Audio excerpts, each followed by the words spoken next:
Join me now, three of my favorite American voices. President of MMI Public Relations, representing small business, Patty Bergoglio, she was at the White House just yesterday for a forum on promoting America's economic competitiveness.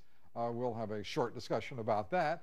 And Tom Fitton, the president of Judicial Watch, and Carol Swain, professor at Vanderbilt University, author of the book, Be the People, A Call to Reclaim America's Faith and Promise. Thanks for being here.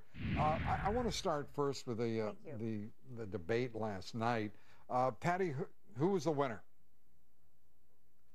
I don't know. I couldn't tell Perry and Romney apart. They just looked exactly the same, and they talk the same, and they both have books, and I just can't tell them apart. And then I look at Huntsman, and he looks like he's made up of spare parts from Romney. So I don't know. I can't tell you. Tom? Well, I like to talk about losers. I think Perry lost. He made Mitt Romney sound like General Pershing chasing Pancho Villa across the Mexican border.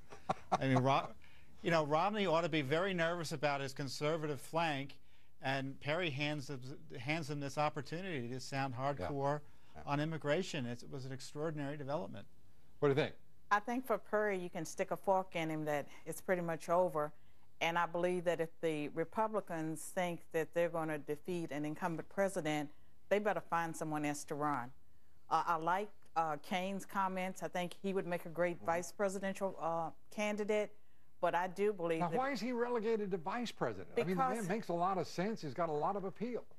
Because I think that would be difficult for him to overcome the inexperience factor.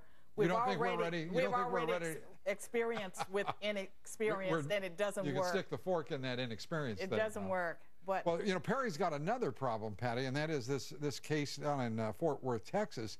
A 14-year-old gets into trouble, is suspended because he says to his friend that I'm a Christian and I don't believe in homosexuality. It's wrong. The teacher orders him to the principal's office, and he's suspended. It's been overturned since, but I mean, this Fort Worth High School, what do you think? Well, I think, of course, this kid should be expended. I mean, think about it. The next thing you know, we'd have a free exchange of ideas, and we can't have that. The next thing, there'd be riots in the street and anarchy.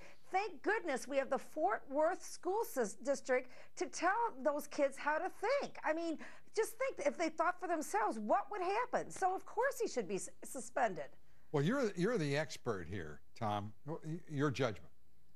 Well, this shows the big lie that liberals believe in free speech. This is your typical politically correct bureaucracy who, under the guise of diversity, excludes conservatives from that mix. They want diverse opinions as long as you agree with the liberal agenda, whether it be on homosexuality, immigration, or whatever other hot topic, button issue that comes up in the classroom. Being a Christian now is a conservative position. Is that what you're saying? Not only that, it's hateful and potentially illegal to express the traditional Christian viewpoint on matters of sexuality. Is it appropriate yet for Christians to tell somebody to go to hell? Well, I'll ask you that, Professor. Well, we're already there in some ways. I have to agree with my co-panelists that we're reaching a point where it's not about tolerance of the gay lifestyle. It's people trying to force us all to act and think in a particular cookie-cutter mold. And it's very dangerous.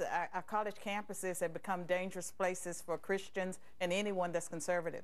Yeah, turning to the other problem that Perry's got here, and that is his views on illegal immigration.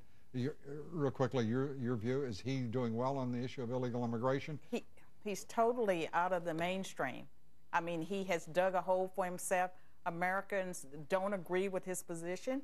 And so I think that he will suffer because of that and other positions he's taken. Real quickly, Patty.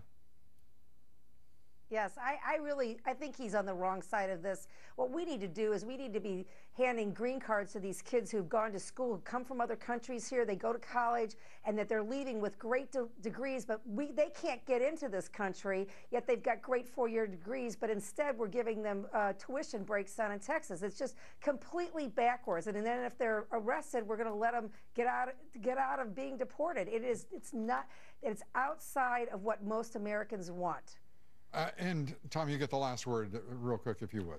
Well, conservatives understand if you subsidize something, you get a lot more of it, and you subsidize illegal aliens like Rick Perry has done in Texas with in-state tuition benefits.